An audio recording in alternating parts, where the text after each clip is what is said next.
Please take your seats. The meeting is about to begin. Remember to speak into the microphone, as this meeting is being recorded for public record.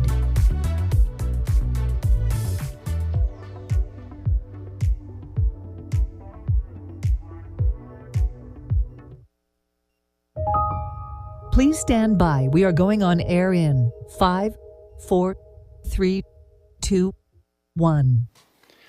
Good morning, everybody, and welcome to the January 9th Board of Adjustment meeting. I hope everyone had a great holiday, and I want to wish everyone here and watching a happy and healthy new year. I just want to bring you guys up to date. We had to cancel our December meeting, so I just want to procedurally make sure everyone that's watching and all my board members understand procedurally what's going to happen in the next few minutes. I'm termed out. I've been on this board for 6 years. I've chaired it for 4 years. It's been awesome. December technically would have been my last meeting as the chair. So I got cheated a little bit, right? No, it's okay. I, of course, have to step off the board. So we also have some board members that are up for reappointment, and it's up to them if they want to apply for reappointment. I am the only one that is actually termed out. So what typically happens is any openings or existing board members that are up for reappointment that want to reapply for their seat, keeping in mind there may be other people that will be applying for that seat too, because the other residents can apply for it. Those are typically done in the February meeting. So the reason why I'm still able to be here and those board members whose term was up in December but they're not term limited out is there's a 60-day rule. The 60-day rule says that once your term expires, or if you're termed out, you have 60 days to give the city the opportunity to have other residents apply and have it goes to a commission meeting. Because this is not, to remind everyone, this is not a direct appointment from a commissioner or a mayor. This has to go to the full commission, for appointment. And again, sometimes I know when I first got on, there was someone that was in the seat that applied for reappointment, and I went ahead and applied and got the votes to get on. So I just want to make sure everyone understands procedurally, because I had some questions from the board members. Before I proceed, does anyone have any questions about that? So, I could possibly be back here in February. Probably won't, because typically by February they're appointed. But does anyone have any questions about that I can answer or staff can answer before I proceed? Janet, you're on fire this morning, because I'm ready for you on that. So. Okay, so Mr. Nagler's good. His term ends 12/31/2026. Mr. Silvers is up for reappointment. He's not term limited until 2027. Janet, you're up for reappointment. Your term limit is 2029. I'm termed out. Ms. Marmelli, your term ends 2020. Again, I'm going to say 2020. It's December, the end of the year. 12/31. Your term limit is 2030. Mr. Krennic, your term ends December 31st, 2026. Term limit 2029. Mr. Davis, term ended 12/31/2005. His term limit is 2029. And I don't think it's important and probably not proper protocol to ask the existing members in a public forum if they're going to apply for reappointment. I don't think that's relevant at this point. That's your own personal, privilege on what you want to do. I would hope that you would. This is a great board. I have enjoyed it in all my community service and years giving back to my hometown, Miami Beach. And for those of you that don't know, my dad chaired the Zoning Board of Adjustment for many years. And I think we're the only father and son in the history of the Zoning Board of Adjustment to have both chaired the Zoning Board of Adjustment, and it's been real rewarding. Does that answer board members' questions or any other questions for staff that we can answer? Did I cover that okay? Just like we practiced, Mr. Aurelio? so it's all good. I'm going to take a short privilege because, again, I really enjoy this. I have to thank, my boss tells me it takes a village. This is not ceremonial when you come up here. There's a lot of work. You got to do research. And when you take over the chairmanship, it's additional work, which I have no problem doing. But I couldn't do it without the support of the mayor and commission. I was reappointed 3 times. And I really appreciate the mayor and the commission's support. And I'm not going to name any individually because there has been some commissioners that aren't here anymore and all that. But I just want to thank everyone that supported me as I came up for reappointment. Staff. Staff is great. I'm going to name, there's just a few. Michael Belush was up here with me when I first became chair. And he was great. Rogelio, love working with you. Rogelio and I talk a lot. We do a pre-agenda review, so we spend a lot of time together. I appreciate your support. Nick Kalergis, I think, was actually up here on the dais when I originally got here. So Nick, if you're watching, thank you so much. Steve, thank you. And I'm not saying Mr. Attorney, because this is from me personally. Thank you. We've talked various times. You've guided me and advised me, and I guess kept me out of trouble, which is a good thing. Miriam, I know Miriam somewhere here behind the scenes. Thank you for always following up on all my emails and everything. And Alejandro, thank you so much. I really appreciate it. To my board members, past and present, you guys are great questions, kept me on my toes. I really enjoyed all the different board members that have passed through here. And probably last but not least, but the most important, my employer. I have a job, First Horizon Bank. I've been lucky, to work as a banker in my hometown, Miami Beach, for 35 years on 41st Street. And First Horizon Bank has always supported me in all my community endeavors. I really appreciate them. I want to publicly thank them for the support that they've given me. So, get a little emotional. So with that, the first thing we need to do, and you do this every January, we need to appoint a new chair and a vice chair. So with that being said, I'd like to take a little bit of a prerogative. When you're the chair, you can't do a motion, and there's certain limitations what you can do, but you can hand the gavel over to your vice chair. You're still my vice chair, okay? Because we don't have a chair or vice chair yet. So I want to hand the gavel over to you for a minute, Mr. Vice Chair. So assume you got a gavel, and I'd like to nominate Sarah Mermelli to be the next chair. And Do we have a second? she has to accept the nomination first. You have to accept the nomination. Sure. Okay, you got to see if there's a second. Second. Do we have a second? Second. Call the All question. right. Call the Call question. the question. Anybody All in want to comment on anything? All in favor? All in favor? Aye. Aye. Opposed? You have to see if anyone's opposed. Okay. All right. Any opposed? Okay, All right, so what I'm gonna do real quick, just to make you, actually, no, I'm gonna hand it over to you.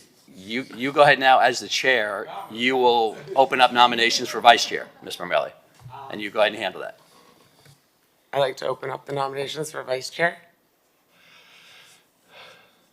I'd like to nominate Janet Silverman. Do you accept? Oh, sure, so yes. I'll second. You Okay, can't, you're the chair. Is there a second? I'll second. Second by Mr. Davis. Oh, look, it's women. Call the question. You gotta call the question. Oh, All in favor? all in favor? Aye. I knew at this. No opposed? Anyone opposed? Okay. Thank you. Congratulations. Do you want to come sit here? I'm happy to go down there. You should really be in the middle of I'm happy to come down there. I'm definitely gonna need some help with this one. I'll change seats with you. You change seats with me. Yeah, why don't we do that? Yeah, come on down. Oh, this is like. I'm so glad my son's here. Don't forget about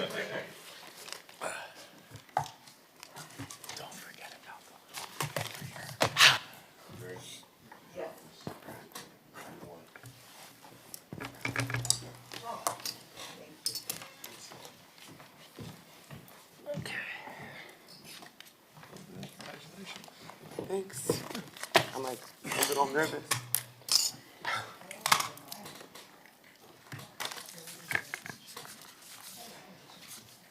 Now we're gonna start the meeting, I believe. So, Mr. Madden, you want to call attendance? Absolutely. Yes. So good morning, everybody.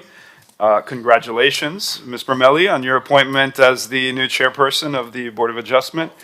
And I'd like to thank Mr. Goldberg for your service to the board. It's been an absolute pleasure working with you, and we're going to miss you. So with that, I'll call attendance. So Mr. Goldberg? Here. Mr. Davis? Here. Mr. Krennic? Here. Ms. Mermelli? Here. Mr. Nagler? Present. Ms. Silverman? Here. And Mr. Silvers? Here. I can confirm we have a quorum with 7 of 7 members present.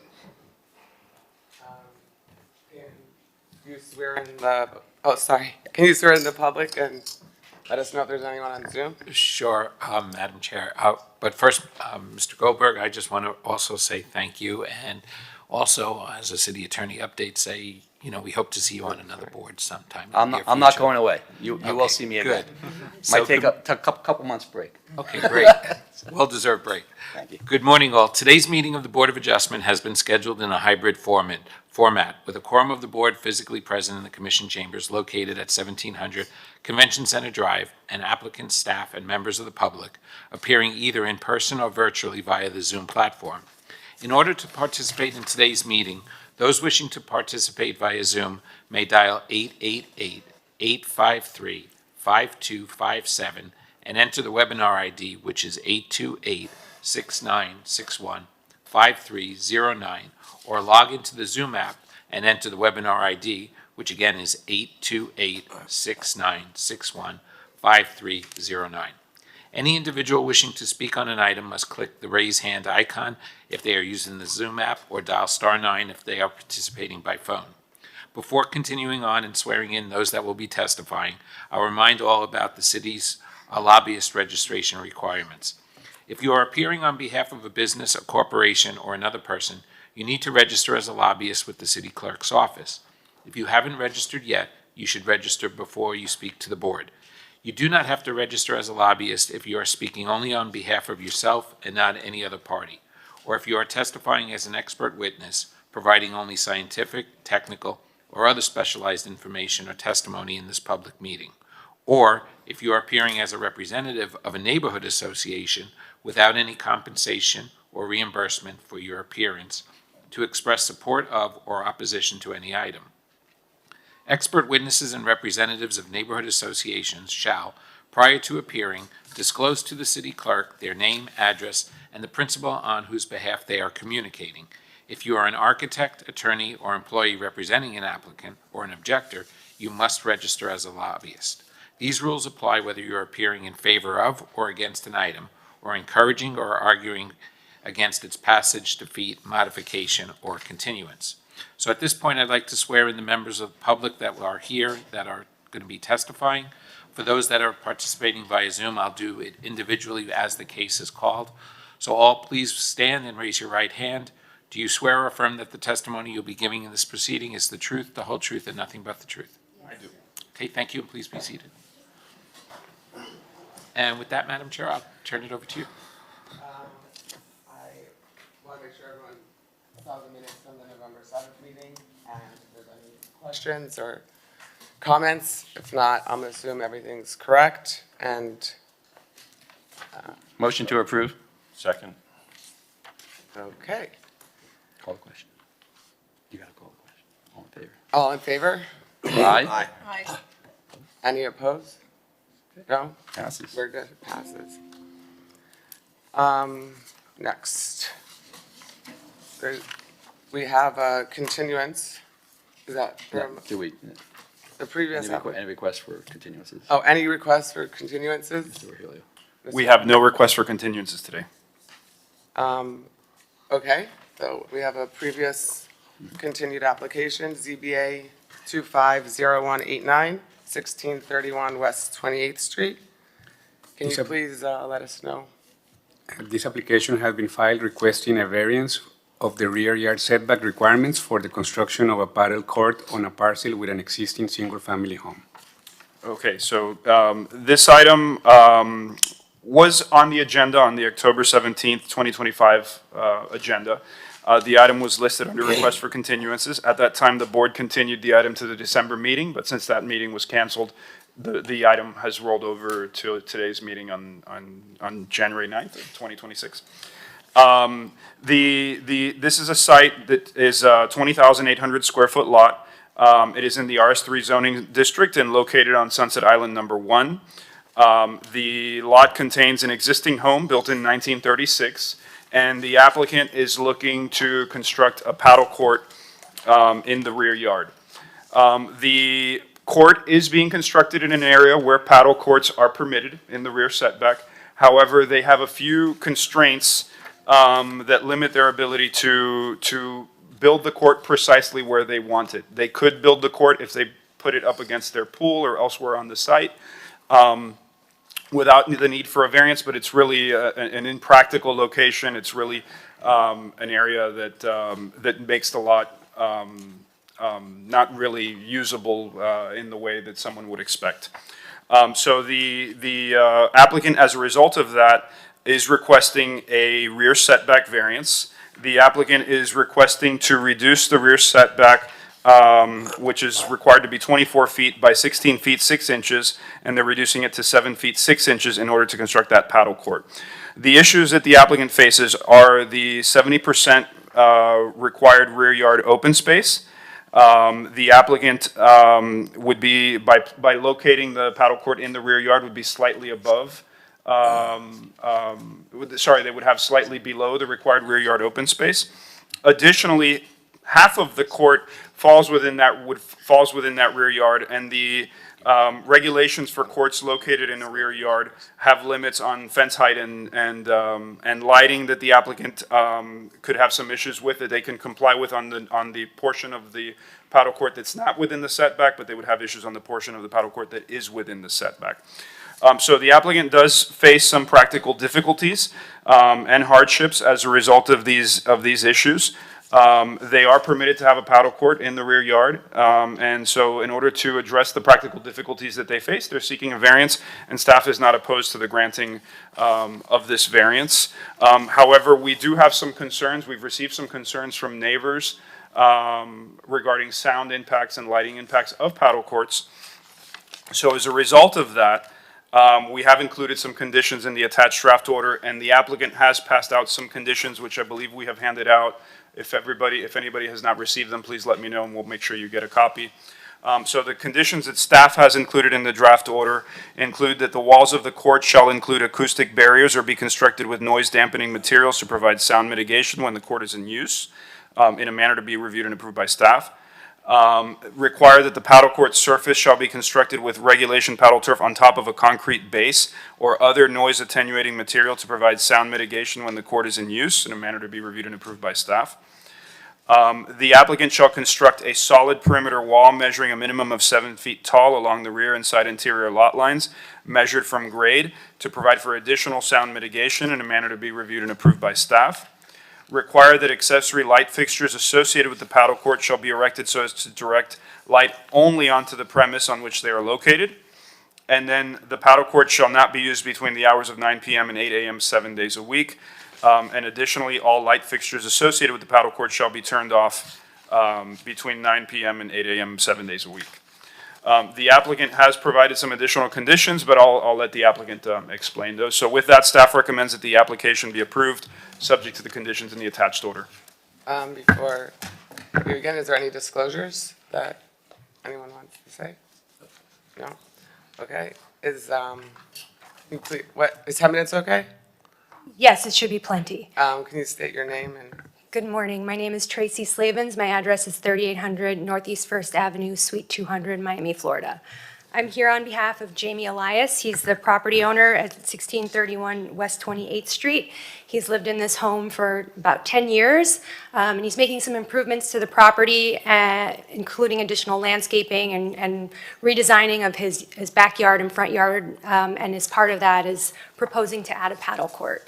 As staff suggested, the court could fit within the setback, but this is an oversized lot, and the way the regulations would apply to this property in particular creates some practical difficulties and hardships that require us to ask for a variance to appropriately locate the court. As was also mentioned, we have worked with our neighbors extensively. At the end of all of our negotiations with them, we have submitted approximately 18 letters of support or no objection. And we've worked very hard with them to make sure that the operations of this court don't impact or affect their quality of life in any way. So we have submitted conditions that would be new conditions for Section B of the draft board order, and these 6 conditions would be substitutes for B3, 4, 5, 6, 7, and 8. And I'll walk you through a little bit of the presentation, and then hopefully that will help us get to these conditions. So here's an image of the property. As you can see, the home is located on the corner of West 28th and Sunset Drive. It's a double lot, essentially.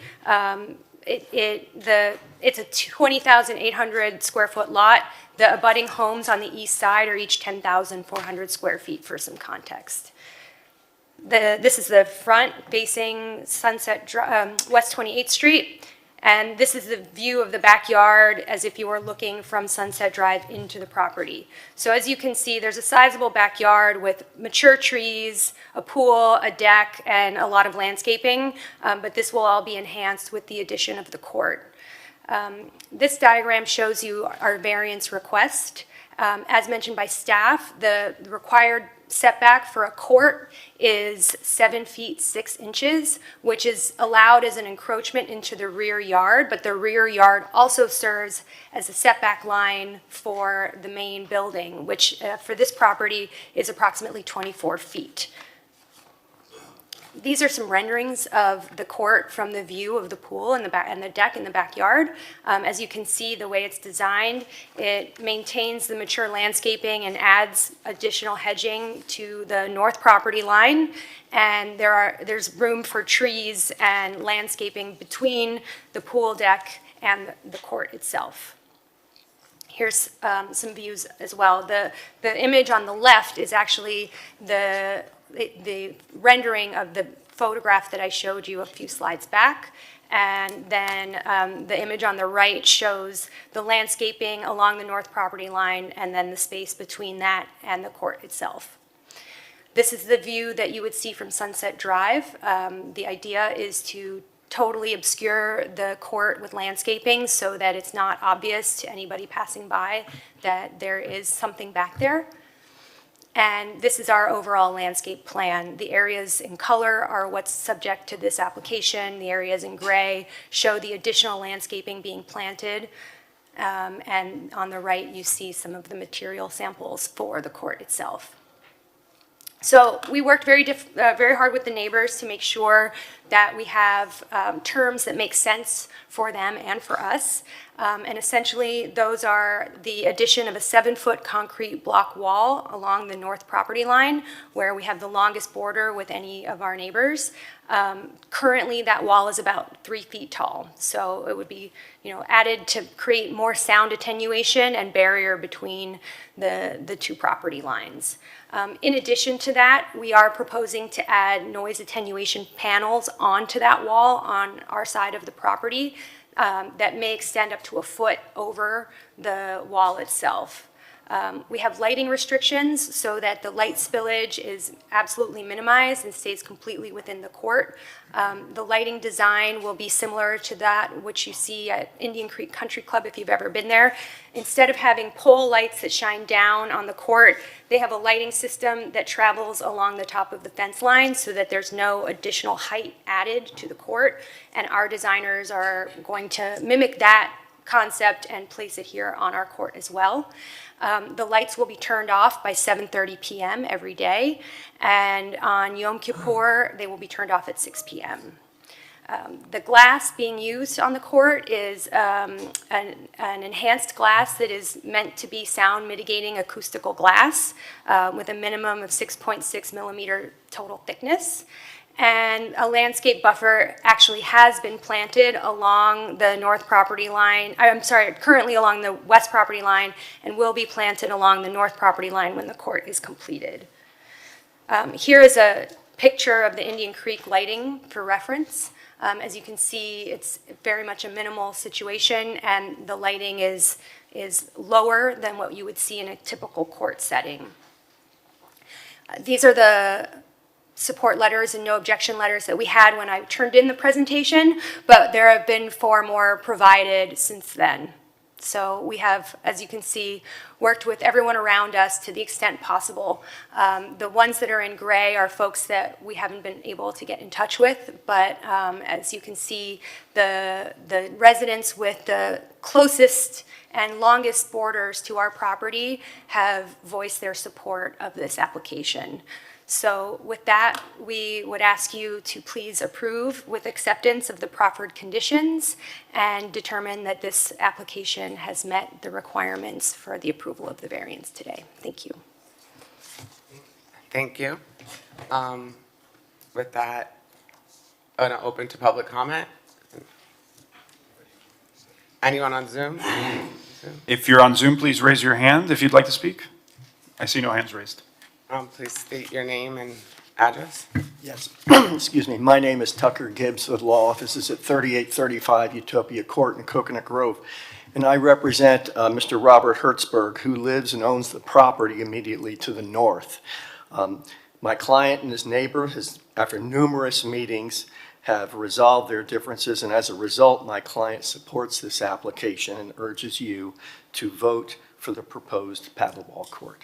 Thank you. Thank you. With that, no one's on Zoom? No one's on Zoom. I'd like to open to the board for any comments. So are any of the neighbors that you've gotten in touch with and worked with, are there any that are opposed to this plan at this point? The three neighbors in gray had filed opposition letters, but they've been out of town and we have not been able to contact them. But as you could see, and I can go back to that slide, they do not share a property line with the property except number 16. They meet at their corners. So the two property corners touch, but there's no length of property line that abuts our property. And for reference, number 16, that house has been for sale, and as of yesterday, it's under contract, so it could be that the current owner doesn't care anymore and hasn't responded to us because he's moving. Was there original objection about noise, like things that you've addressed in this application? Yes, noise and lighting. Okay, thank you. Any other questions? Just for the city, so if there are complaints about noise, those would come back before us, so those would go to code? How would that work? They would go before code enforcement. They would be subject to the noise ordinance in the city code. So if they are exceeding the limitations of the noise ordinance, code enforcement could issue a violation, and then they'd be subject to your board, to your other board. Correct. But if the violation was potentially that they were keeping the lights on too long or playing past those hours, would that come back to us? That would be a violation of the variance, and that would be subject to enforcement through this board, yes. Okay, thanks. Any other questions? Madam Chair, a couple things. So just to remind everyone, this has been noticed and re-noticed. So if you remember going back to the meeting where we had some people come to present because they were going to be out of town and they weren't going to be here, we had a lot of letters in opposition. So I don't have an issue that there's three that haven't been able to get in touch with because they've been noticed and they had fair opportunity really over a 3-month period to do that. One thing, and this is maybe more, and I don't know if this is proper protocol, but I just noticed it, and I don't want to get into a discussion with our new application, which is similar. It's a paddleball court, but we have to be careful, and maybe I'll defer to the city attorney or Mr. Madden. You know, the proffer here is the paddleball court will not be used between the hours of 7:30 and 8 a.m. Our application that we're going to hear shortly, similar, has that 9:30 to 7.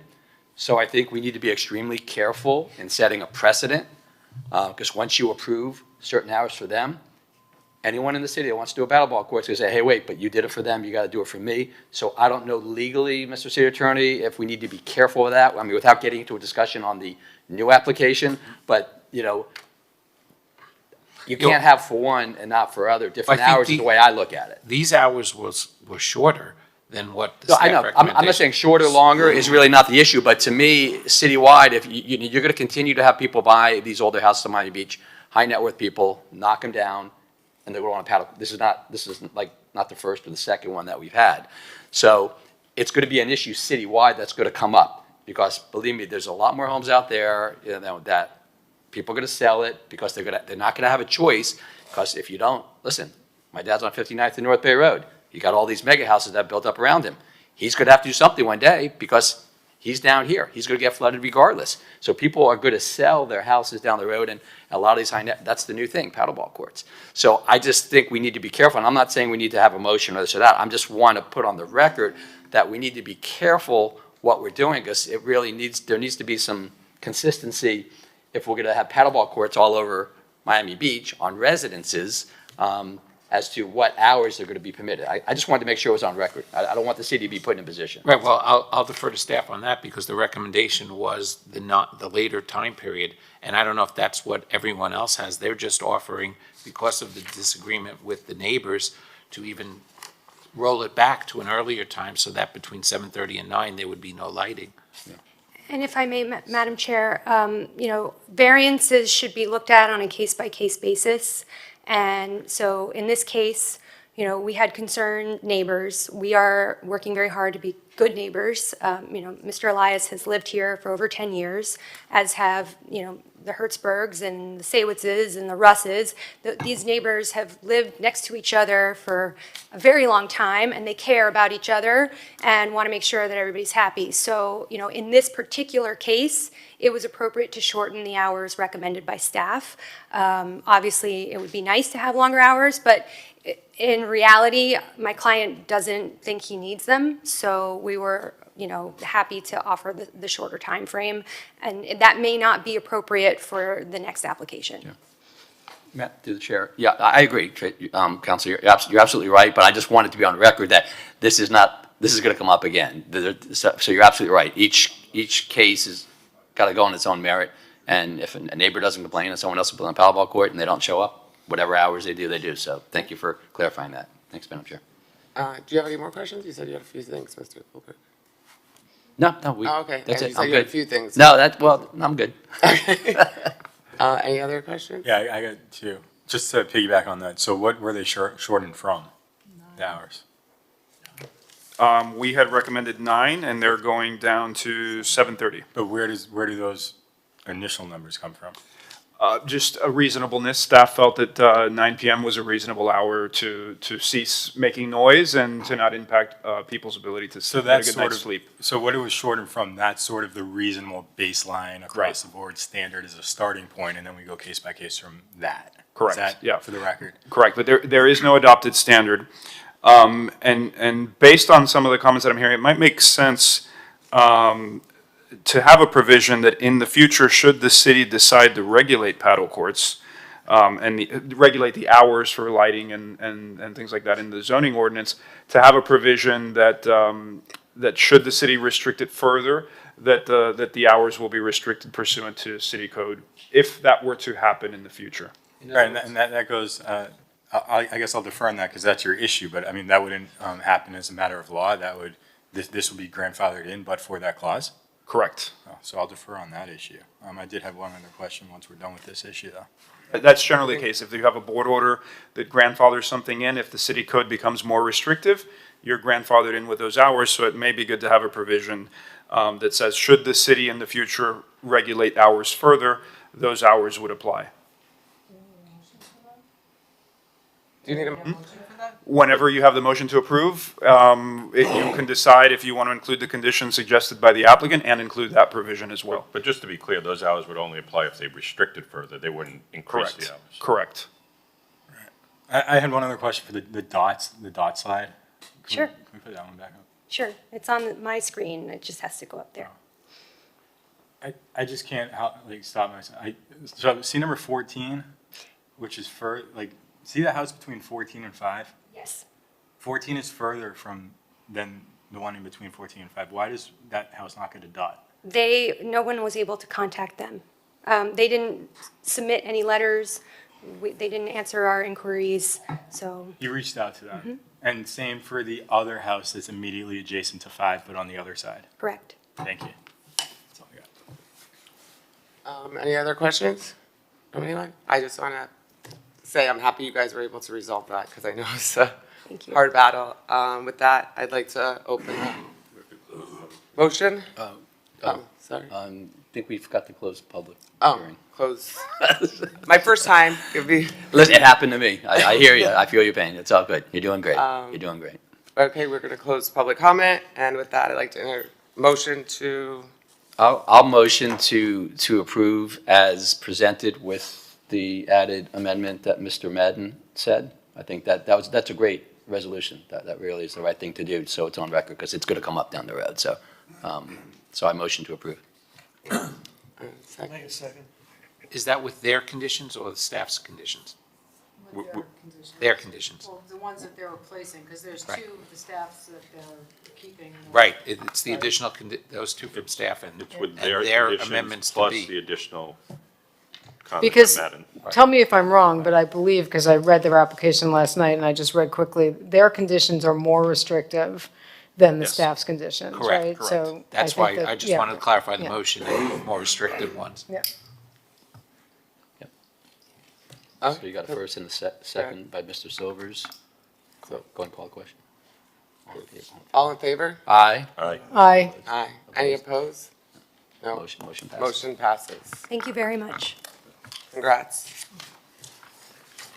Next up, we have ZBA 250193, 2120 Lutheran Avenue. This application has been filed requesting a variance to reduce the front yard setback for a proposed two-story home on a vacant lot. Okay, so this is on Sunset Island number 4, so a few islands away. This is in the RS4 district. It is a 7,066 square foot lot. So it's a much smaller lot than the previous property that we just discussed. In this case, the applicant is seeking to construct a new two-story single-family home with an accessory paddle court. The paddle court, if you look at the site plan, occupies a significant portion of the lot. It has a larger footprint than the home itself. So the applicant, in this case, in order to be able to fit the court in, is requesting a variance of the front setback. The code requires a 30-foot setback for two-story homes. The applicant is requesting to reduce that to 20 feet, which is what the code would require for a one-story home. The reason for that is because of the size of the lot. In order to fit the court, that would be the dimension that they would request. Staff does have concerns with the requested variance because it does result in the paddle court being larger than the home, and the primary use of this lot of a single-family district is supposed to be a single-family home, so it almost feels like it's a court with an accessory single-family home. Staff is not recommending a denial at this point. Staff feels that we could work with them to adjust the site plan somewhat, perhaps expanding the second floor, cantilevering over the court, or maybe looking at some other options to come up with a site where the home is a more substantial home in relationship to the paddle court. However, that being said, should the board wish to approve the variance, we did include a draft order. And we did include conditions. They're very similar to the conditions that I read for the prior application. And in addition, the applicant has proffered some conditions themselves. Some of them were proffered fairly early on, so we were able to include those in the staff report. And that includes, again, that the paddle court surface shall be constructed with regulation paddle turf on top of concrete base or other noise attenuating material to provide for sound mitigation when the court is in use in a manner to be reviewed and approved by staff. Accessory light fixtures associated with the paddle court shall direct light only on the premise on which they are located, and that the paddle court shall not be in use between the hours of 9:30 p.m. and 7 a.m. 7 days a week. Additionally, all light fixtures associated with the paddle court shall be turned off between the hours of 9:30 p.m. and 7 a.m. 7 days a week. We've also requested some additional conditions, which I did read in the prior amendment, but I'll read them again for this file, which is the walls of the paddle court shall include acoustic barriers or be constructed with noise dampening materials to provide sound mitigation when the court is in use in a manner to be reviewed and approved by staff.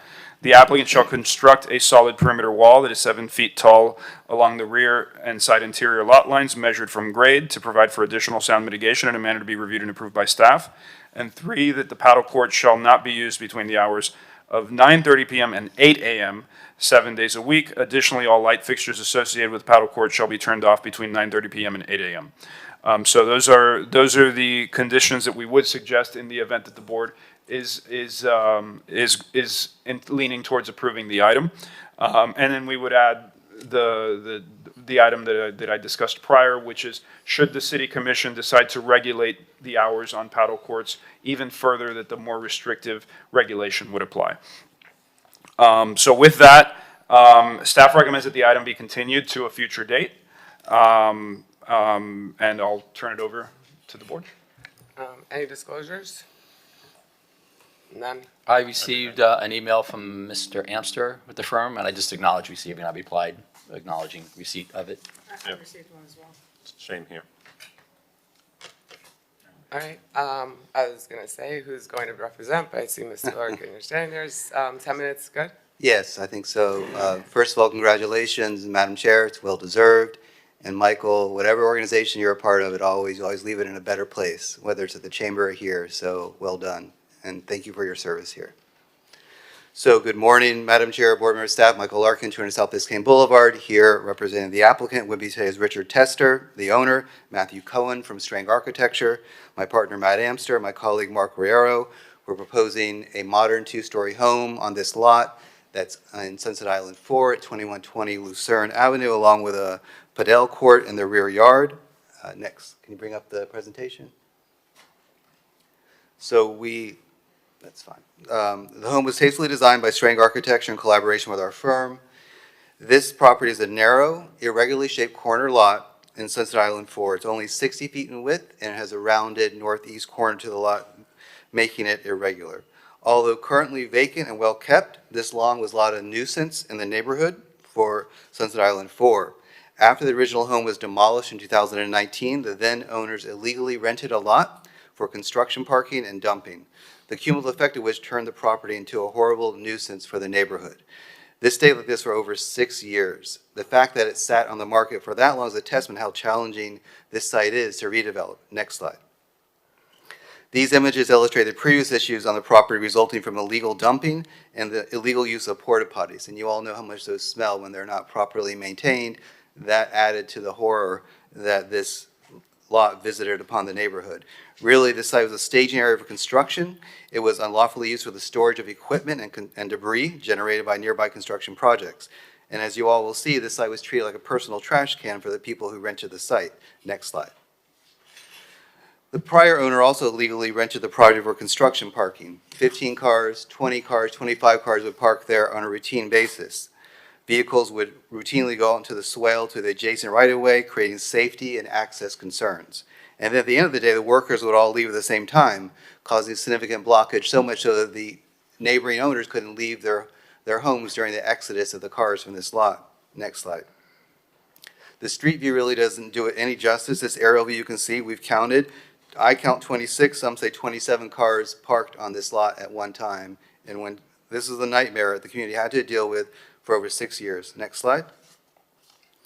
In addition to the numerous violations, the property was subject to significant neglect. The perimeter fence was allowed to collapse, and an electrical utility box extended to the swale, creating a clear safety hazard for pedestrians. Next slide. Ongoing dumping combined with trash and the landscaping and lack of maintenance, you had debris and overgrowth blocking nearby drainage and sewer grates, leading to the flooding that you see in that photo. Next slide. For years, the neighborhood put up with this nuisance as conditions became worse. Richard and Kristen moved in 2021, directly across the street, and were shocked at the condition of the lot. Richard filed numerous complaints with the city, so much so that the receptionist at the parking department recognized his voice when he would call. The city would routinely cite illegally parked vehicles and issue fines, but this meant nothing to the owner. They kept on violating the code. Next slide. It wasn't until 2025 that Richard and Kristen decided to go ahead and take on the financial risk of purchasing this property. And they did so, just shy of $4 million. That doesn't really represent fair market value. It's fair market value plus nuisance value. That's what they're willing to pay to get rid of this nuisance. And if you can imagine $4 million with $2 million of construction on top of that, no one's ever going to pay that amount of money. This was truly their love gift to the neighborhood, and it extinguished this nuisance. And the neighbors were very, very happy to see that happen. Next slide. This is located in the RS4 district. It is surrounded by numerous two-story homes on really every corner surrounding this property. When the testers purchased it, they asked themselves, what could we do with this property? You know, we extinguished the nuisance, and that was great. We're probably the most popular couple in the whole neighborhood. But what can we do? And thankfully, they both have their sets of parents alive, and the parents visit frequently. So they reason they're going to build a much smaller home in order to accommodate the parents when they visit. They also have children, and the children will stay there when the children are grown and coming back and visiting Richard and Kristen. And Richard is an avid fan of padel, so he'd like to have a padel court in the rear yard, which is what we are proposing. The Testers want nothing more than live in a neighborhood they call home and enjoy the neighborhood with their family. Next slide. As you can see, Richard, we deputized Richard to be our neighbor outreach coordinator, and he was a great client. He is like the Energizer Bunny when it comes to neighborhood outreach, and he went around knocking on all the doors he could, and he obtained 13 letters of support. Most importantly, we have support from the immediate neighbors, Alan Kadori to the south, and the Nailers to the west. Inga is catty corner. She's, I've had either conflicts or support with her for 15 or so years, and Inga decided that she's very happy that the nuisance lot left, but she wasn't willing to sign a letter of support. But as you can see, throughout the Sunset Island 4 and 3, Richard and Kristen did their best to knock on doors and get all the support that they could. This is very important. Our firm thinks so because if you don't get neighbor support, things could blow up at the hearing. And we always endeavor to try to get as much neighbor support as possible in advance of the hearing. And thankfully, with Richard's help, we were able to do so here. Next slide. So now I'm going to turn it over to Matthew, and he's going to walk you through his design for the home. Hi, my name is Matthew Cohen from Managing Partner at Strang Design, 2900 Southwest 28th Terrace, Suite 601 in Miami, Florida. So we designed a smaller but tasteful home right at the front of the property, trying to match similar setbacks that we saw in the neighborhood. A number of the other ones nearby are at the 20-foot setback, and we'll show that a little bit further. So on the ground floor, you can see everything is pushed closer to 22nd Street, and we have a living area and den, so this way, as Michael mentioned, Richard and Kirsten Tester, who live across the street, are able to come. This is a portion of their space, and they will have this as their kind of living area right in this portion, and they can go and use the padel, which is situated towards the back of the property. We did look at flipping that, but it would have had a much greater impact on the neighborhood in that you would not have the same continuity along 22nd Street with a house brought straight to the front. Next slide, please. The second floor, as Michael mentioned, this is where the parents of our clients would be staying, so it has a fully usable space up here in a small private living, as well as a one bedroom and bathroom and a small kitchenette for them to be able to just have their own, to set some breakfast foods or anything at that time. Next slide. This shows the what we are requesting as well as our setbacks. We could have gone a significant bit higher for this property, but we did want to keep it at the lower end of the building height at about 24'6" with the minimum freeboard. We didn't want to bring this as a massive piece coming to the community. We wanted this to really fit in along well with the rest of the context. So you can see everything is brought straight to the front. The steps in the front do actually represent the minimum that is needed just to get to the flood plain, as well as there is going to be some raising of the roads in the future, so that would also be mitigated in that time. Next slide, please. So this shows the portion that we are requesting for the variance. There is no way to fit the minimum unit size of a house on this property with a padel court as well, without having a variance, because it is such a small lot. It is 60 feet by 120, as Michael mentioned, with a rounded corner as well. So with all the setbacks in mind, we maintained everything, and the only thing that we had is this one front extension. Next slide, please.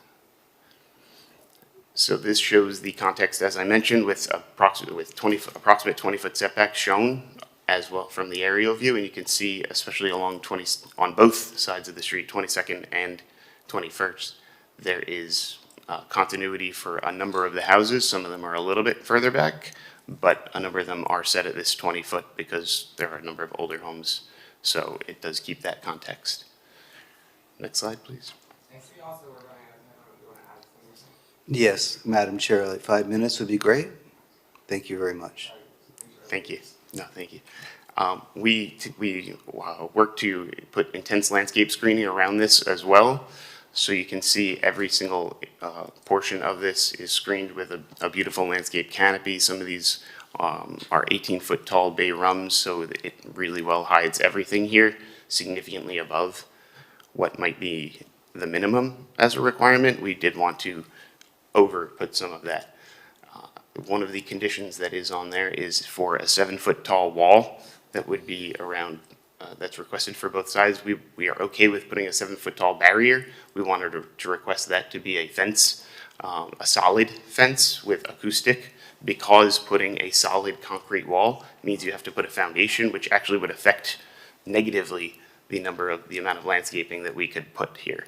So because of the extended foundation, a fence or other barrier with acoustic treatment that is solid would actually do a better job of allowing our landscape screening. So these are some images of typical Padel courts that have the glass, and it has a higher portion at the end. We are not requesting that. We are keeping everything at the 10-foot to keep everything at the code requirement to be allowed to do the setback, to keep everything at that 7'6" setback in the rear yard. So we did try and keep it lower. You can see here some images of the home.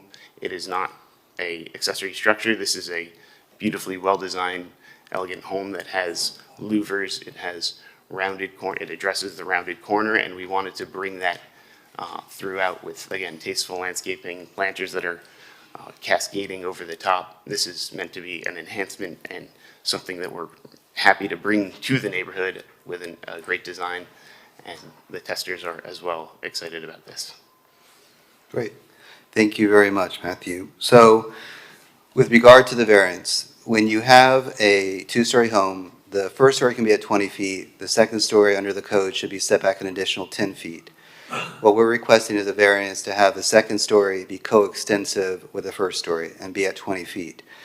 Based on the irregular shape of the property, the expansive side yard setback along our eastern boundary, the desire to have a paddleball court, all combined to create a practical difficulty that would warrant the grant of this requested variance. And if you look at the nature of the regulation, in Miami Beach, we're known to have very large, new, modern homes. So the idea of the single-family regulation is to break down the massing of these homes.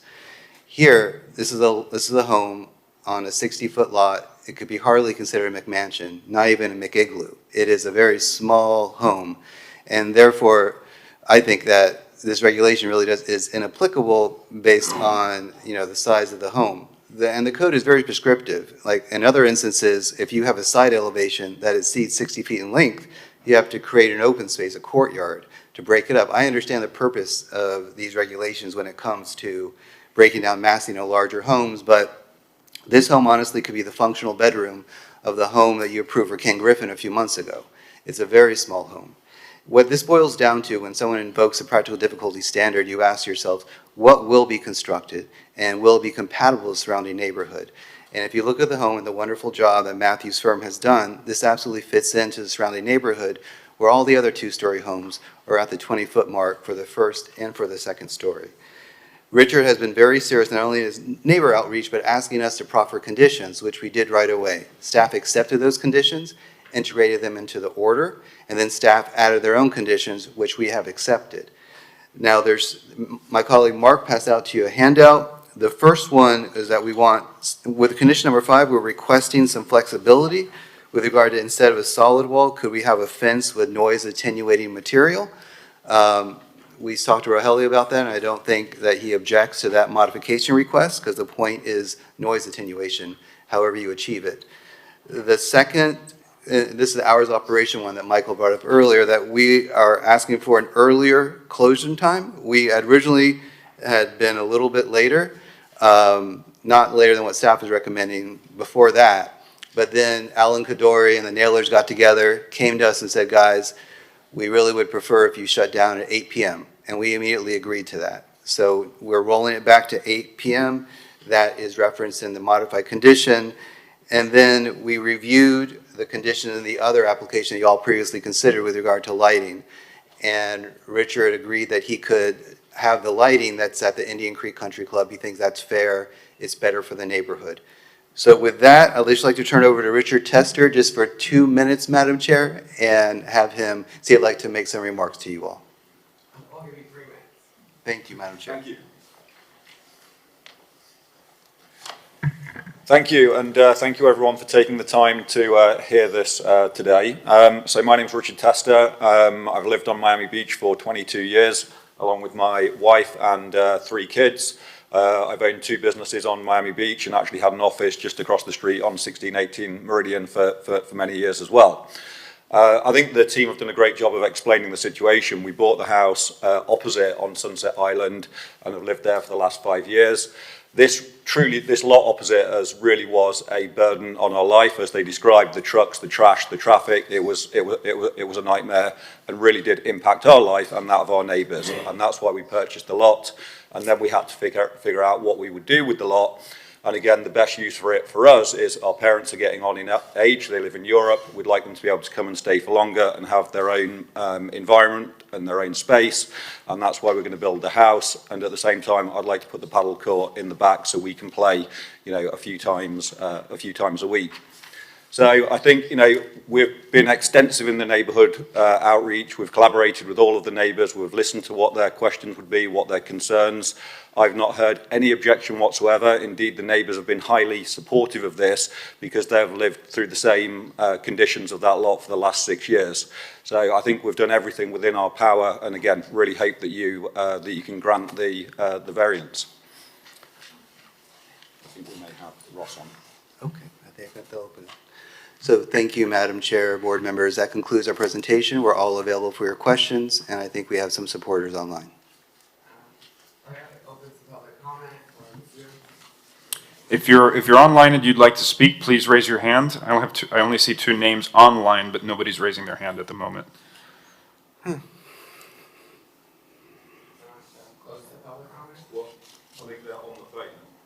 Oh, okay. Somebody just raised their hand. Ross DeVore. Hi there, can you hear me? Yes, good morning, Ross. Before we proceed with your testimony, I need you to swear or affirm that the testimony you'll be giving in this proceeding is the truth, the whole truth, and nothing but the truth.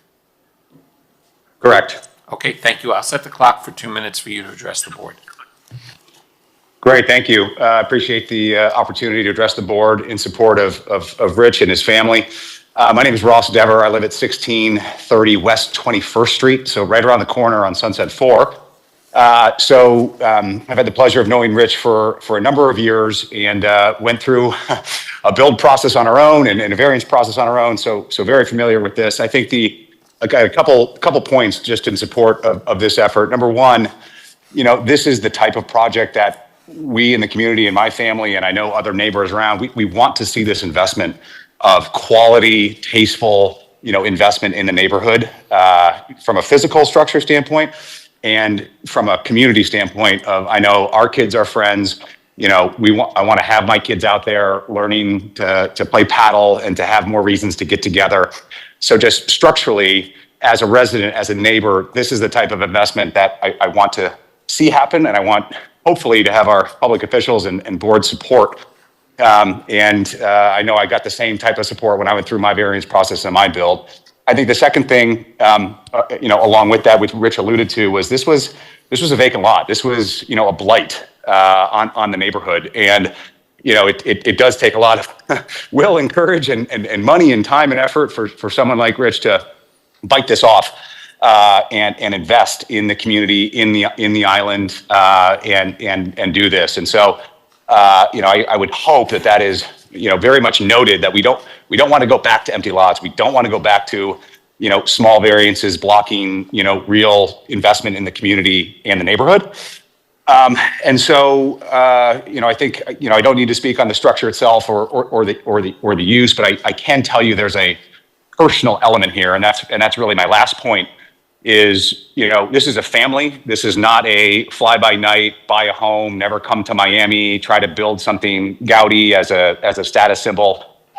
Rich and his family are great, and we are really good friends with them. And this is, something that is very meaningful and personal to all of us, and is a personal effort behind. So as a testament to character and the people behind this, I just want to affirm my full support and hope we get there to the right answer on this.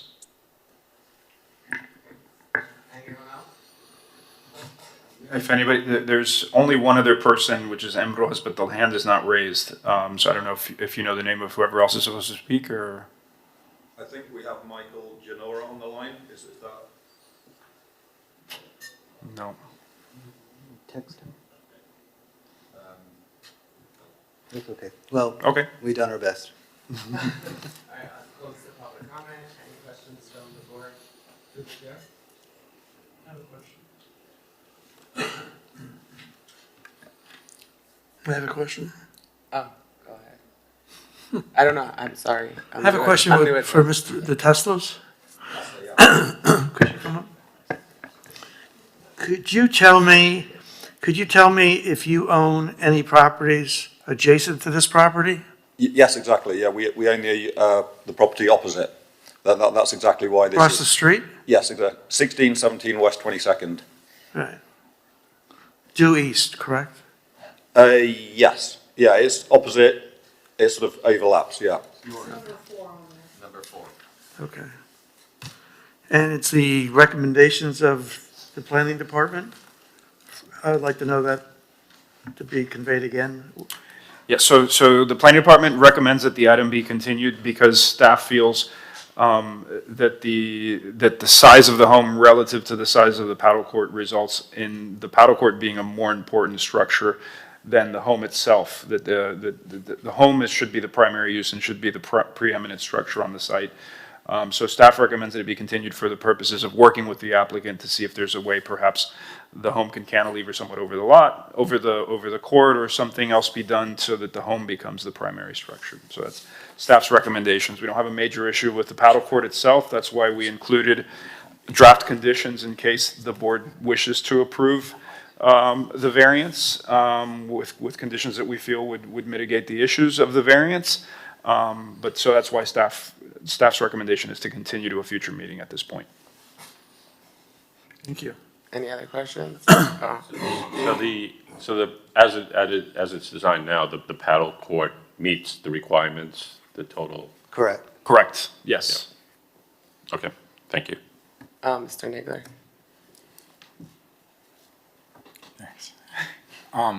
So that I understand staff's position about primary use, what is that based on? Is that based on the square footage, like, I don't know what the term is, like massing or cubic footage, or like, because this is just like one flat thing with like some walls versus like a house. You don't sleep on the paddle court, you sleep in the house. So like, how do you evaluate and determine like the primary use or this issue that's being raised? Generally, it's by the size of the use, comparing one use to the other, and which occupies more of the square footage. In this case, if you look at the footprint of the home is smaller than the footprint of the paddle court. Total square footage when you say that, or just the square footage of the base? Of the Yeah. footprint, yeah, of the Okay. base, yes, the footprint of the home. So the answer is footprint? The footprint in this case, yes. The home does meet the minimum unit size requirement, which is 1,800 square feet, but it's just ever so slightly above that. And the home, if the paddle court were not there, a home could be built on the site that complies with the setback requirements. So, Madam Chair, to address this question about proportionality, if this was a giant pool, let's say, with a sizable outdoor hot tub and an outdoor bar counter with 60 bar stools, then I think there would be some cause for concern about proportionality, because obviously it's going to be built to be a party house rented out for parties, right? That's not the case here. There are no regulations for proportionality in the single-family zoning districts. There are, like say in the RM3 district, when you're talking about a hotel, right now there's a restriction that says no more than 35% of the floor area of a hotel can be accessory uses. That makes sense. But here, I think single-family homeowners have to have some flexibility in trying to integrate accessory uses with their main use. And if you look at how these elements within the property are going to be used, the home is going to be used much more than the padel court. The home will be actually the driving force behind what is being used in this property. As athletic as Mr. Tester is, he's not going to be playing padel every day. Yet the home, when the parents are here and the children are here, will be used every day. So I think that the true test for proportionality is the incidence of use. What is going to be used more? And here, clearly, it's going to be the single-family home. Yeah, this one here. Yeah, so we have the applicant's attorney telling us what how to evaluate the standard, and we have staff giving us a different formula. One is use and one is footprint. So I'm gonna defer to staff on how to evaluate things here, unless there's case law or something that's being presented to us that it's use. There's no case law, there's no code standard. And the other thing I would say is that, you know, sitting here listening and digesting everything I've heard from people who are sworn in this and that, I haven't heard how frequently the parents visit, but we're being asked by council to use use as the standard. And since we've been provided no evidence on how often the grandparents come and actually sleep in that house, or will in the future, and we've actually heard that this is a great court for the community to use and for a reason, I think was the word, for friends to come over and spend more time together. If I'm going to go on your standard and apply the facts that have been presented, it sounds like it would be used more than the house. That's just how that's what I'm hearing. No, the house would be used more than padel court. I'm not saying argument of counsel, I'm saying facts presented. As our client had mentioned, their parents live overseas in Europe, so when they come, it's not for a week or 3 days. They come for a couple months at a time. So that is the majority of the year. It's fully in use for that, for the intended use of single-family residents. Can I ask a question? Johnny? So staff is recommending that you think about potentially changing the design to make it more proportional in their view. I mean, have you thought about that? Like, so is that possible? I mean, I'm just wondering how much of a hardship that would be to the applicant, and, you know, if that is a resolution that makes everybody happy in this situation, or, you know, how difficult that is. I'm happy to speak to that. So, for one thing, as I mentioned, we kept this building smaller.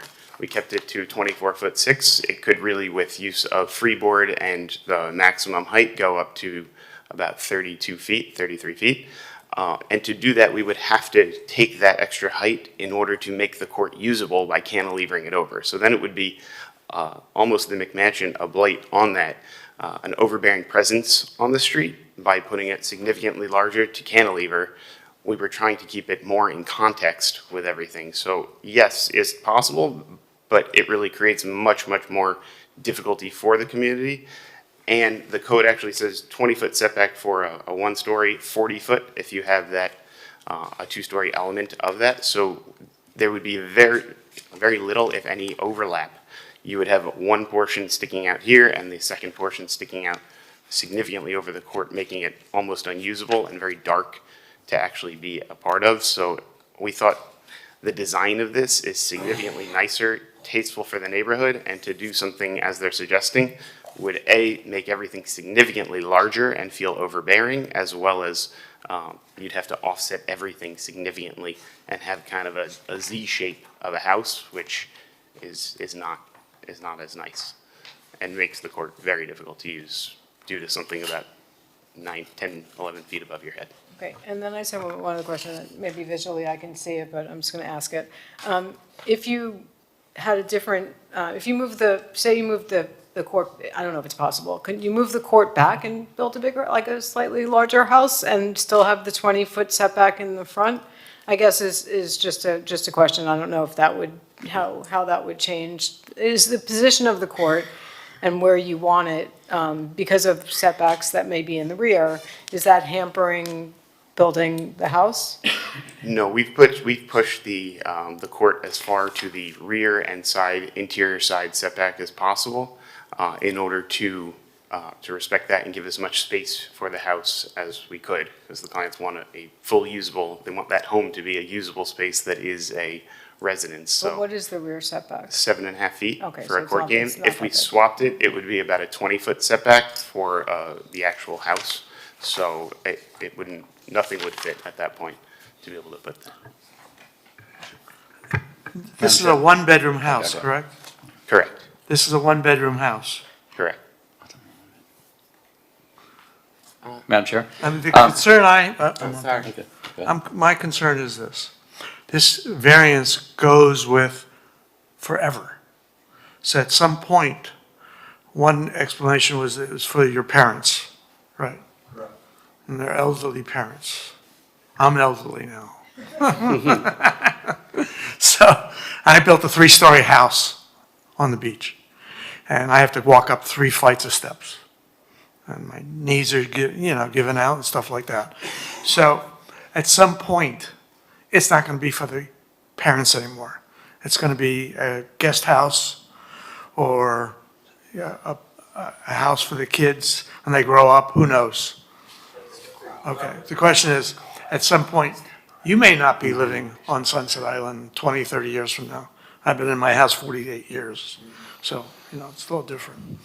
I just look at the longevity of this property as a one-bedroom house. That's But- my concern. But Jim, just note that, as athletic as Mr. Tester is, at some point, he's going to stop playing padel. And the padel court could be removed in the future, and then you could have an attached addition to the home to expand the number of bedrooms. So it's what is best for his family now, but it's not, I understand what you're saying, but the grant of the variance now does not preclude a future expansion of this home. Okay. Yes, yes. Sure. And I very much hope that I'll be living in the house in 48 years as well, across the street. We're fortunate that our parents are in reasonable health right now, so we'll be able to, walk up the stairs to use the bedroom. Of course, things do happen as people get older, and so our plan ultimately is our kids will go away to college. When they come back from college, that they'll then use the house. So we're thinking very long term about this project. We wouldn't invest all the money that we have in purchasing the lot and then building the house on it if we weren't thinking really, really long term. And again, I very much hope we're here in 48 years' time. Thank you. Madam Chair? Any other questions? Madam Chair, so I'm going to give a different twist, kind of put my banker hat on. And thank you, Mr. Tester, for coming in, because a lot of times when we're dealing with these high net worths, houses and clients, they don't show up. So I appreciate you coming in and taking the time to come in. But I'm going to give a different twist. If they made 14, actually 13 plus this, they've made a significant investment in their primary residence and the house across the street. They're getting rid of a problem. And in essence, the way I look at it from a banker standpoint, I do a lot of residential construction loans. What they're doing, it's not for the money, because that's the value of that house. Let's just say they move away from their house and they don't need that house anymore. Who's going to buy that house? If anything, it's going to be worth less. Right. So the intent is really what I wanted just to spend a minute to talk about in quality of life and having it there. And you have young kids, and they're going to, been there, done that, and they're going to come back, and your parents will come there frequently. You're not going to be able to sell that house. So they're really giving up money, because they could have bought that lot, built a spec home, and built to the max that they could with no variance, and sell it to someone else. So that's what's really driving me and also, and I always say this, I've said this almost every meeting, this was noticed. Everyone within the perimeter got a notice. Not one person is here. Not one person has called.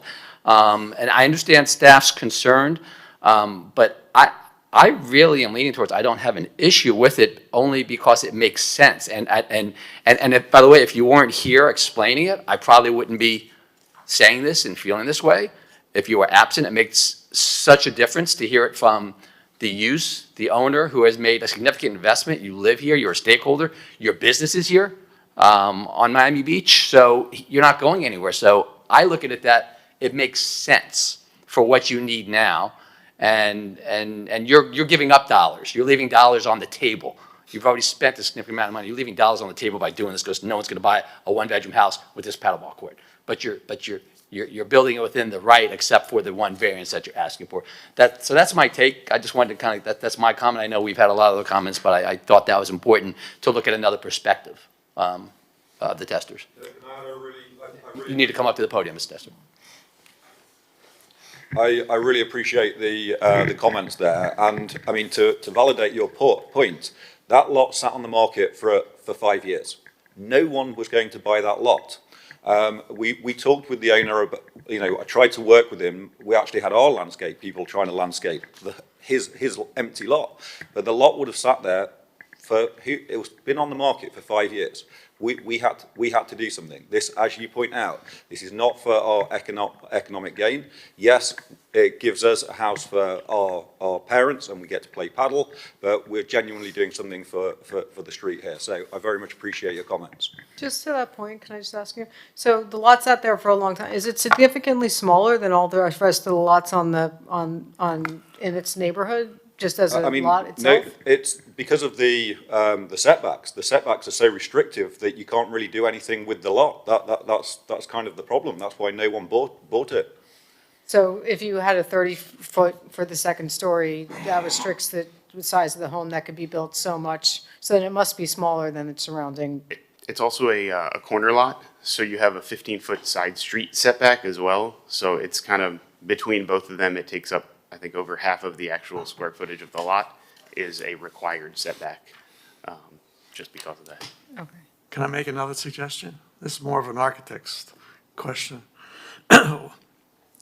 One suggestion I would have is, since there's no open space for this house, because it's covered by the paddleball course, why don't you just continue the stair to the roof and put a roof deck up there and put a jacuzzi so your elderly parents could enjoy some sort of feature in the house rather than feeling that they're in a tiny cubicle. That's the only suggestion I'm making. By taking advantage of the roof, and we know that is an option, that also would make things feel a lot larger. And again, we were trying to keep it in continuity with the neighbors. I don't think any of the ones that I have seen on the interior side, the landlocked portion of this, had a roof deck, and we didn't want to be pushing this higher for that. There is, like I said, about a significant portion of the lot is landscaped open space because of the setbacks that we are still there. The entire 120 foot on Lucerne Avenue side is open for 15 feet, and for that whole portion, and I think that actually comes in a little bit as well. So I'm just trying to adjust your open space, usable open space, which you have no open space, because you got hard surface for the court. So I'm just trying to suggest something. We could explore. Because if this matter gets continued, then you can incorporate some way to address that house being self-sustaining, rather than just a tear down at the end of the day, 20 years from now, 30 years from now, who knows? We don't feel that it would ever be a tear down, because even if somebody felt the use of the one bedroom is not what they want, they could tear It's an down. 1,800 square foot house, and a house in a neighborhood of multi-million-dollar homes.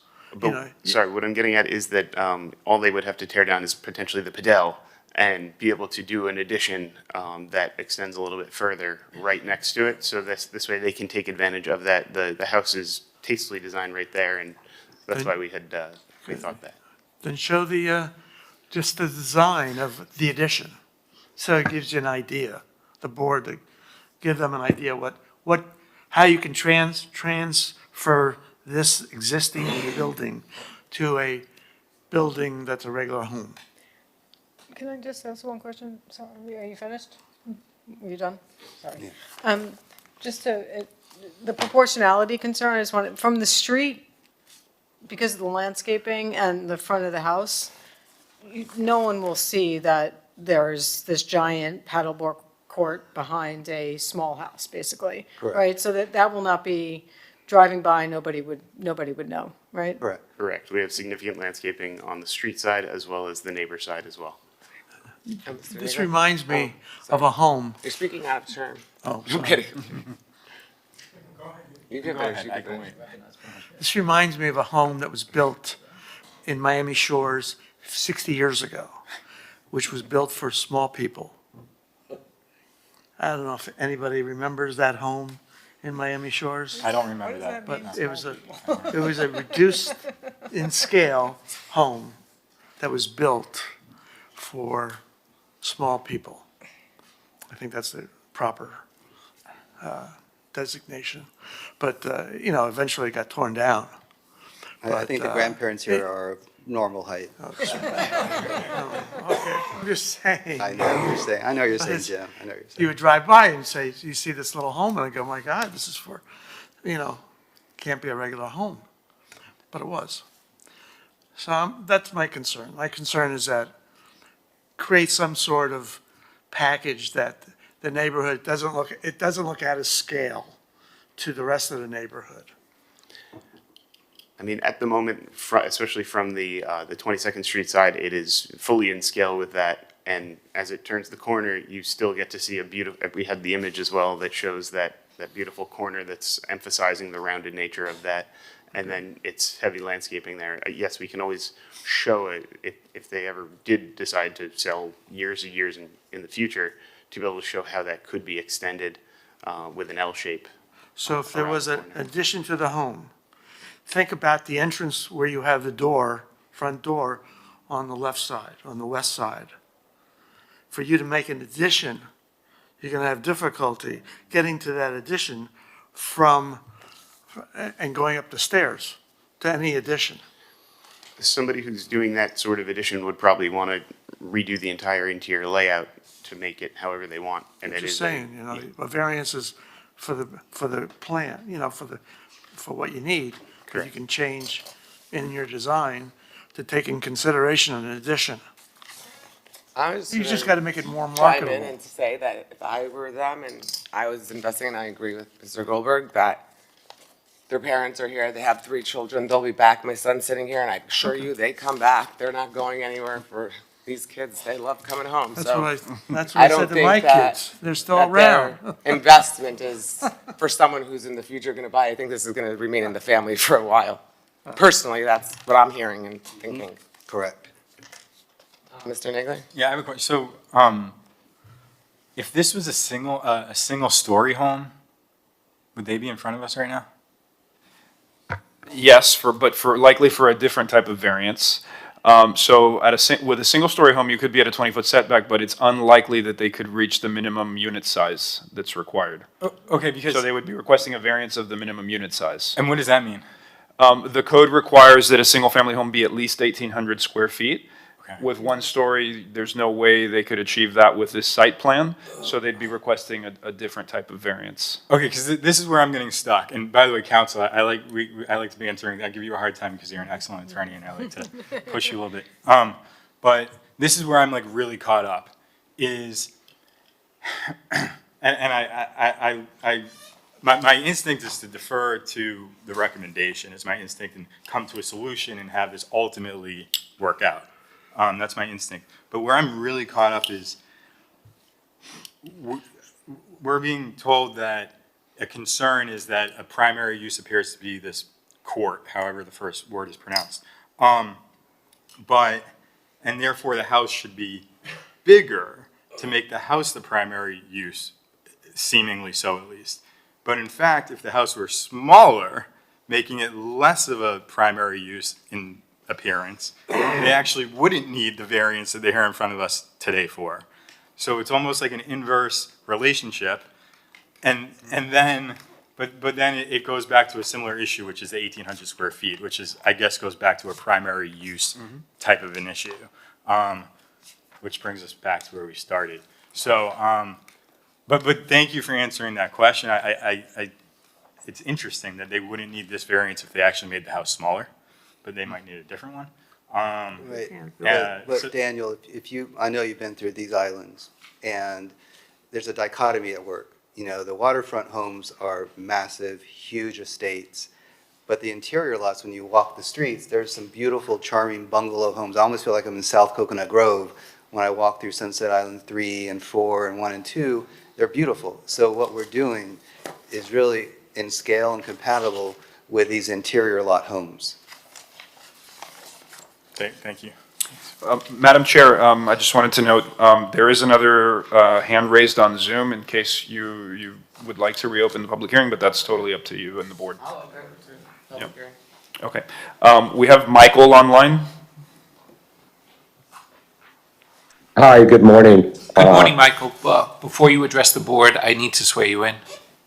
Oh, Okay, do you swear or affirm the testimony you'll be giving in this proceeding is the truth, the whole truth, and nothing but the truth? I do. Okay, I'm going to set the clock for 2 minutes for you to address the board. Hi, good morning. I'm a neighbor at 1550 West 21st Street. So we're a water lot just to the south of this lot. The street that this is on kind of dead ends at our home. And we are strongly in favor of the project. This lot has been an eyesore for many years. It's basically been a construction staging area, a parking area. It's where the construction workers eat lunch. It's where they drink beer at the end of the day and throw their cans on the ground. It's been full of water and has mosquitoes in the summer. It's really just been passed on from, I don't know if the developers are renting it from the owner, but it's served as the staging and parking for probably about 5 or 6 different homes that have been built at this point. So I think first of all, it helps solve the problem of kind of a blighted property that has not very much interest because of the size of it and the setbacks. You can't really build very much, so there's not too many people interested. And then in terms of what's being proposed, I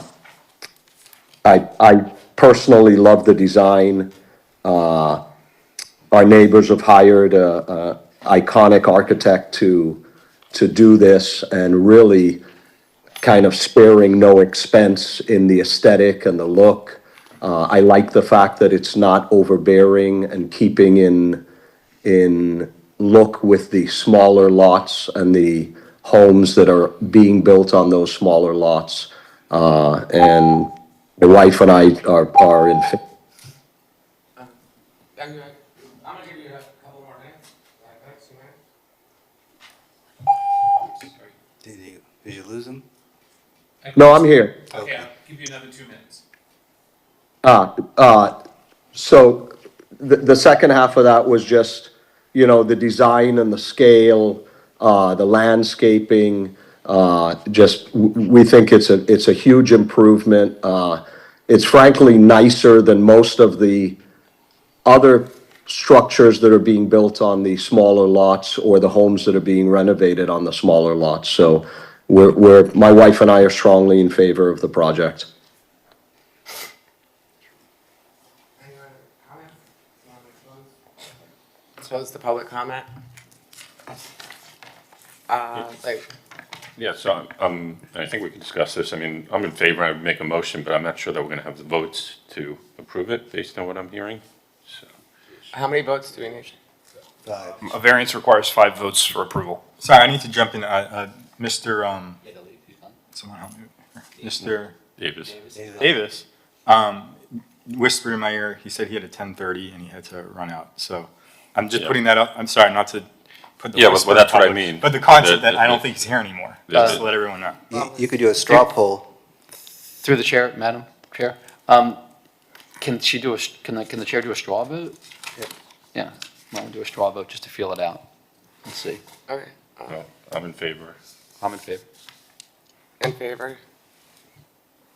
Anyone else? I wanted to continue. Yeah, my vote is to follow staff's recommendation and to let them work together and hopefully reach a resolution that'll work for everybody. I agree with that. Okay, don't have the votes. Don't have the votes, I'm sorry. I'll motion to continue it and let staff get with the appellant to see if they can work something out and then bring it back to us. Second. We'll be back in February then. Yeah. All right. All in favor? All in favor? Aye. Aye. Aye. Opposed? Opposed? No. Motion passed. If that motion passes for continuance. Thank you. Thank you. And with that, No. Any modifications? any modifications to previously approve the board order? To the minutes, No, she's following the. Oh, Just following- the Oh, agenda. I apologize. No, I understand. yeah.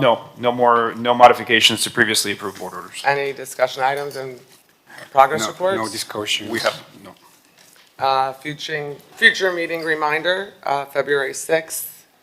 Is there any idea of how many things are on that agenda? I believe we have 2 other items on the agenda. Actually, we were waiting for somebody to pay a fee. Let me double check.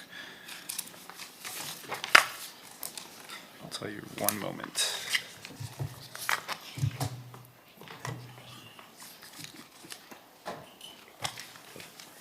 While we wait, thank you all for nominating me, and Michael, you're gonna be hard shoes to fill, but hope I. You did fine. Believe me, I stumbled my I know, first my three, heart's four. not I racing stumbled like my this. first That's- 3 or 4 meetings. Trust me, been there. I've been there. What I'm gonna tell you is that you can't, like, not show up because I. Who's going to call you? Where are you? And give you a hard time, right? So, no, again, thank you. I mean, my pleasure. Madam Chair, you motion to adjourn? Motion to adjourn?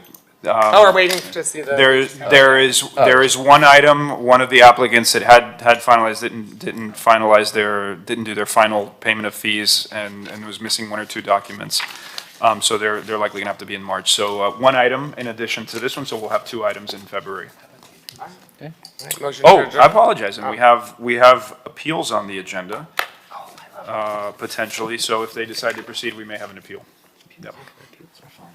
Motion. So moved. Thank you. Thank you all.